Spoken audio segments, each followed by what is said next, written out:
ये 20 टीमों का टूर्नामेंट है, लेकिन जो सबसे बड़ी नज़र होगी इस क्वालिफायर में, आज 2 टीमों ने क्वालिफाई कर लिया, इटली और नीदरलैंड ने। टीमों की तादाद 15 हो गई है, लेकिन इस टूर्नामेंट की अहमियत पाकिस्तान और भारत के मैच से होगी।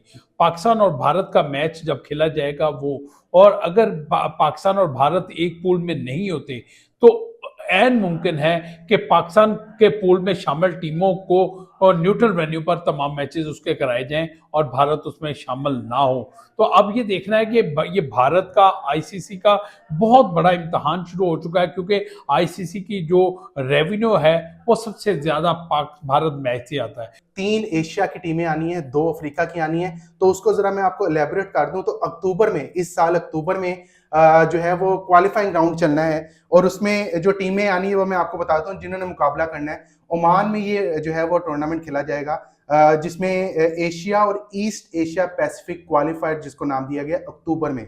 अब इसमें से जो है दोस्तों 9 टीमें बाहर आएंगी, फिर उसके दरमियान फाइनल होगा और फाइनल के दरमियान में निकल के 3 टीमें आपके सामने आएंगी। अब जरा इनकी टीमें सुन लें कौन सी हैं। अब इस टीमों में क्वालिफाइंग राउंड में जो सब रीजनल क्वालिफायर है 2024 में जो खेल चुकी हैं वो भी जो है इसमें हिस्सा ले रही है। उसमें कुवैत है, Malaysia, UAE, Qatar, Japan, Samoa, और जिसके साथ हैं नेपाल, पापुआ न्यू गिनी और होस्ट ओमान खुद है, जिसमें से जो 3 सीटें निकलेंगी। अब जो दूसरी टीमें हैं उसमें ओमान, नेपाल, पापुआ गिनी और यूएई, ये टीमें पहले T20 वर्ल्ड कप खेल चुकी हैं। अब 3 जो आपको एशिया से बताइए वो एक दफा दोबारा सुन लें, फिर हम चॉइस की तरफ चलते हैं। Kuwait, Malaysia, UAE, Qatar, Japan, Samoa, Nepal, Papua New Guinea और ओमान। इन तमाम टीमों में से अक्टूबर में आपको 3 एशिया की टीमें मिल जाएंगी और आपकी स्लॉट्स फिल हो जाएंगे। जी चौसा। बिल्कुल आकिब, जितना आपने बताया कि ये 20 टीमों का टूर्नामेंट है, लेकिन जो सबसे बड़ी नज़र होगी इस क्वालिफायर में, आज 2 टीमों ने क्वालिफाई कर लिया, इटली और नीदरलैंड ने। टीमों की तादाद 15 हो गई है, लेकिन इस टूर्नामेंट की अहमियत पाकिस्तान और भारत के मैच से होगी।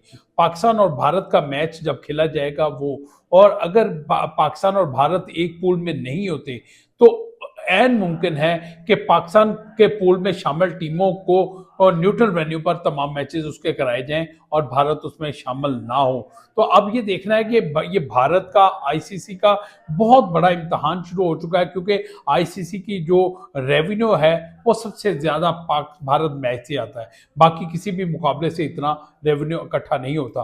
लिहाजा भारत का भी सख्त इम्तिहान है, क्योंकि भारत इस मरतबा आईसीसी को ये बात लिख कर दे चुका हुआ है कि 2027 तक जो मुकाबले होंगे भारत में जितने भी होंगे, चाहे वो वीमेन क्रिकेट का हो चाहे वो मेंस क्रिकेट का हो, तो पाकिस्तान टीम को वो न्यूट्रल वेन्यू फराहम करेगी। खुशाइंद बात यह है कि पाकिस्तान टीम भारत नहीं जा रही, क्योंकि आजकल वावेला मचा हुआ है, क्योंकि भारत में एशिया कप भी हो रहा है और भारत में जो इवेंट्स हो रहे हैं उस हवाले से बहुत सारे तहफ़्फ़ुज़ात ज़रूर मौजूद हैं। अब इंटरनेशनल बॉडीज़ को चाहिए कि वो कोई भी बैनुल-अक़वामी इवेंट भारत में रखने से पहले इस बात का ज़रूर ख्याल रखा जाए कि पाकिस्तान एक बड़ी नेशन है, बड़ा स्पोर्टिंग कंट्री है, स्पोर्ट्स कंट्री है, जहाँ की टीमों ने इंटरनेशनल मुकाबलों में बहुत सारा नाम कमा चुके हैं। अच्छा जैसे साहब, अभी आपने हाइब्रिड मॉडल पे या न्यूट्रल वेन्यू की बात की। अब ये T20 वर्ल्ड कप की अगर हम बात करते हैं, ये एक हमारे मैचेस होने श्रीलंका में। अगर हम दूसरी टीमों को मद्देनजर रखते हुए या अपनी टीम की परफॉर्मेंस को मद्देनजर रखते हुए क्या समझते हैं, श्रीलंका की कंडीशंस अगर हमें कोलंबो मिलता है, कोलंबो की डिफरेंट कंडीशंस डिफरेंट होती है, पाले किले में डिफरेंट होती है। अगर आप गॉल चले जाएं, गॉल में और ज्यादातर वाइट बॉल क्रिकेट नहीं होती, वहां पे रेड बॉल क्रिकेट होती है। कोलंबो और पाले किले ये 2 शहर हैं जहां पे चांसेस हैं कि इन मुल्कों को, इन शहरों को इंडल्ज किया जाएगा। क्या समझते हैं, पाकिस्तान टीम के लिए बेनिफिशियल हो सकते हैं? आकिब बहुत अच्छा आपने ये क्वेश्चन रेज किया, और वाकई इस हवाले से मैं जो समझता हूँ, जो मेरा ज़ाती है, कि भारत किसी तौर पर भी पाकिस्तान को कोई आसान वेन्यू फराहम नहीं करेगा। इसकी मिसाल एक आप एशिया कप देख लें, जो इससे पहले 2023 में खेला गया था। उसमें भी भारत ने अपने मैचेस एक वेन्यू पर रखे थे और पाकिस्तान को दीगर वेन्यूज पर खेलना पड़ा था और पाकिस्तान के लिए मुश्किलात पैदा हुई थी। तो लिहाजा इस वक्त इस सूरत हाल में भी भारत जो है वो आईसीसी के साथ क्योंकि मिला हुआ है, आईसीसी और भारत एक ही है, हम कहते हैं एक ही सिक्के के 2 रुख हैं।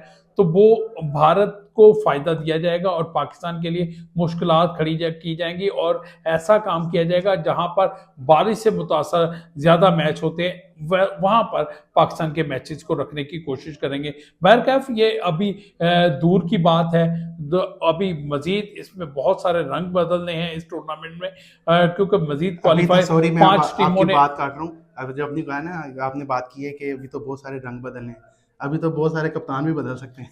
हाँ, ये बात दुरुस्त है। 2026 तक ये जब टूर्नामेंट होना है, उस वक़्त तक पाकिस्तान टीम की क़यादत कौन करेगा, ये तो आने वाला वक़्त बताएगा। क्योंकि अभी हम ये क्वालीफायर पर बात करना चाहते थे और उम्मीद है हमने जो क्वालीफायर के ज़रिए ये इस मालूमात के ज़रिए, इस वीडियो के ज़रिए आप तक जो मालूमात पहुँचाई हैं, उससे आपके इल्म में भी इज़ाफ़ा हुआ होगा। अगर हमारा ये प्रोग्राम आपको पसंद आए, तो हमारे चैनल को लाइक और सब्सक्राइब ज़रूर कीजिएगा और इसी तरह फ़ेसबुक पेज, इंस्टा और टिकटॉक पर भी हम आप लोगों के लिए दस्तयाब हैं, वहाँ पर भी आप हमें देख सकते हैं। अगली वीडियो में नए प्रोग्राम के साथ, नए मौजू के साथ दोबारा हाज़िर होंगे। उस वक़्त तक इजाज़त, अल्लाह हाफ़िज़।